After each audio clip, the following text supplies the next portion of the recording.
ఏ చేతిలో ఉందో ఆడతామా? ఎలాగా? ఏం చేయాలి? ఇలాగా ఇలాగా ఇలా అంటాము.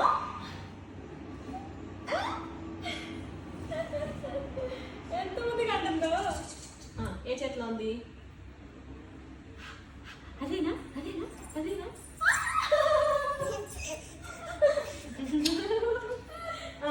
మళ్ళీ అడుగుతా మళ్ళీ అడుగుతా.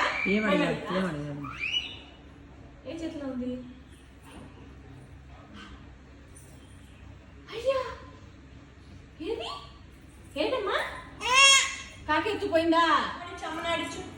ఏ చేతిలో ఉంది? చూపి. ఏ చేతిలో ఉంది? చూపించు. అమ్మ చూపించు.